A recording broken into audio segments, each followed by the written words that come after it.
a concrete plan of action becomes the next most important step once you have set up your desire or your definite purpose. So what is your definite plan essentially, right? It doesn't need to be, hard set, but what are you willing to do? What are you planning to do? So one of the things that I learned is, again, take on what are the most highest activities you can take to improve your business. This is one of the major things. And then what are the key activities you can take in the next 90 days, right? So most people like, what I like to do is I'd always like to plan my life out 90 days at a time, right? One quarter at a time. So right now we are in a, we started new quarter started on April 1st. So we are again in the new quarter, right? So we have this quarter has about 91 days or so. So what are the things that we want to accomplish in these 90 days, and what are the activities associated with those things that we can take to accomplish in the next 90 days? Right. So one of the things that I is to create 300 videos, shorts and, medium-sized videos based on these sessions and so forth. So how do we going to create these 300? It's a pretty aggressive goal, but I think we can. In the beginning, it didn't feel like it felt like a lot, but when we started to do it, we have completed a certain amount already.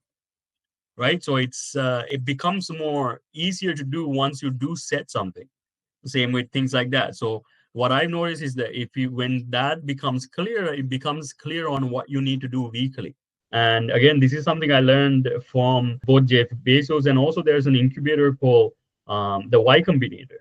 So one of the things that they saw was that the most successful business entrepreneurs, one of the key characteristics of them is that they know exactly week by week, at least for the next 3, 4, 5 weeks, what they want to accomplish, right? So that's one of the major things that I picked up from them is that understand what are you going to do week by week.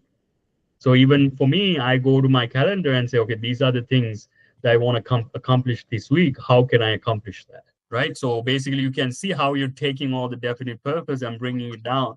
Okay, highest excitement. Okay, highest excitement. What are the activities I can take in this quarter? And then you take the quarter and then you turn it into weekly plan.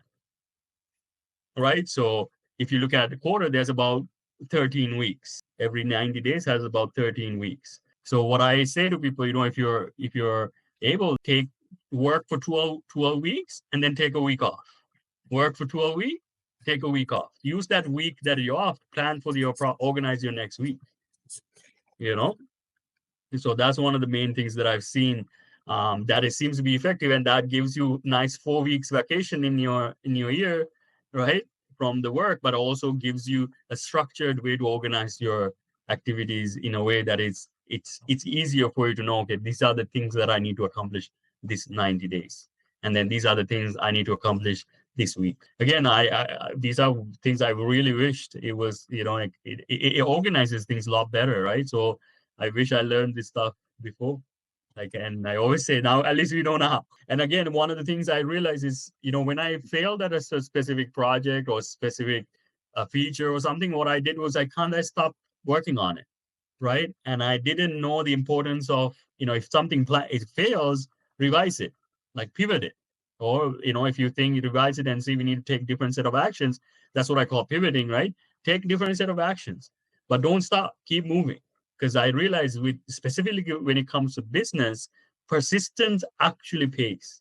But again, remember, persistent is not through forcing, not through hurting yourself. It's using still your highest exciting activities, right? So this is, again, something I wished I have learned earlier. Persistence actually plays a huge role when it comes to business, when business success. And again, when you're taking action, it's better to take upon the highest exciting activities in order for you to even keep going and getting you started, because that's, again, our, what I say is the guiding system. So yeah, that's one of the more key main lessons I've learned when regards to organizing and how do you keep taking actions according to that.